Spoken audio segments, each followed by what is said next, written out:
to the sky turns to a rider kick. Hey, I'm Carl Guru. Today we're taking a look at the G.I. Joe 1985 firefighter Barbecue. Now when you look at Barbecue, he doesn't look that much like a firefighter. In a way, he looks more like a robot or a diver. Come to think of it, he kinda looks like Pyro from Team Fortress 2. I really like this helmet. Now you gotta be really careful because if you look for these on the aftermarket, you have to check the mask because often the paint gets chipped on there from aging. And it's got this whole dark grayish piece here at the helmet and continuing down here. And it also continues right down through the back here. And there's also some stitching here, which I find pretty unusual. I don't know anything about this kind of equipment or if this type of equipment exists in real life, and if you do know, let me know in the comments. Now, I really like the way this turned out on the chest here, and you got this big piece here. I guess that's like an oxygen compressor of some kind, and there are some, it's a little hard to see here, but looks like a zipper being molded in towards the crotch area, and there are also some wrinkles that were molded into the sculpt, and that's really good for 1985. And you got a nice belt here, and some nicely molded in details all around. You got a little pouch here. Come on, focus. Go around. We got more of that detail right there. It's really nice. And on his left arm, you got another pouch here.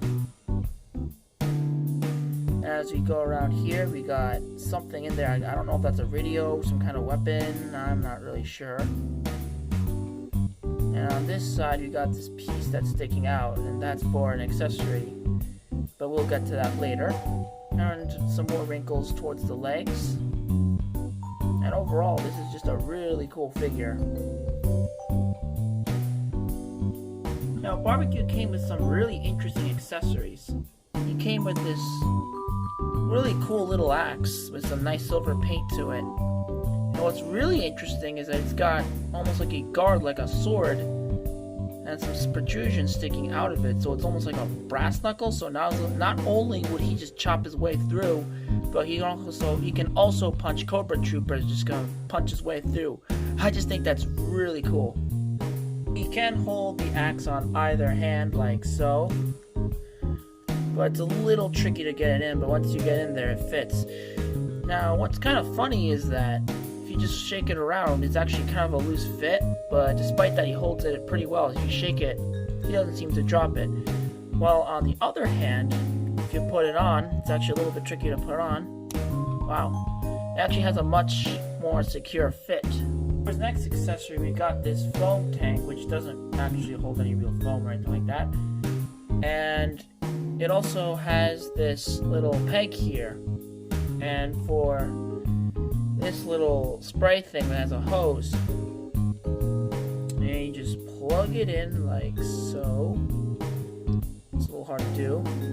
What you do, have it set like this, and you can plug it into his back as a little backpack. And there's a few ways you could do this with the gun.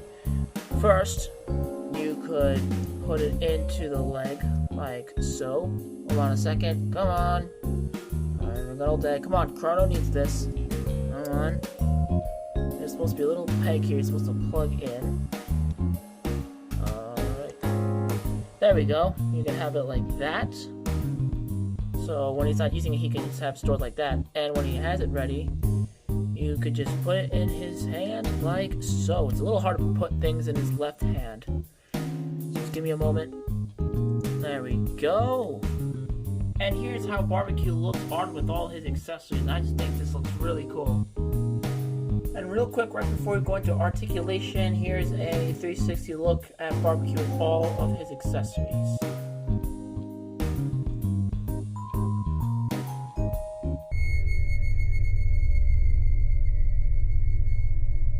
Barbecue's got the same articulation as all vintage G.I. Joe, so let's go over them real quick. Ball joint at the head, rotation at the arm, bend at the elbow, bicep swivel. The inner O-ring allows for a ball joint-like movement at the waist, ball joint at the legs, and a bend at the knee. And real quick, here is his file card. Please pause and read if you like. There you have my review on Barbecue, and honestly, I think this is a phenomenal figure, and I highly recommend picking this up if you're a fan of the vintage G.I. Joe line. And if you enjoyed the video, please leave a like, comment, subscribe, and turn on the notification button. And until then, I'll see you on the flip side. Oh, whoa, look at this. This is one hell of a fire truck. Oh, wait. Something is off. Why does it have these laser cannons? Well, that's just prime. You woke me from my nap while I was just trying to enjoy myself after a long, hard day. Oh, I'm so sorry. I didn't know you were napping. I just saw this cool fire truck with laser cannons on it, and I just liked fire trucks so much, you know, because I'm a firefighter with G.I. Joe. Oh, really? But man, why did I have to pick the fire truck with the laser cannons? That's a terrible disguise. That's something I did back on Cybertron. You ever make bad decisions? Well, some people call me a robot. What?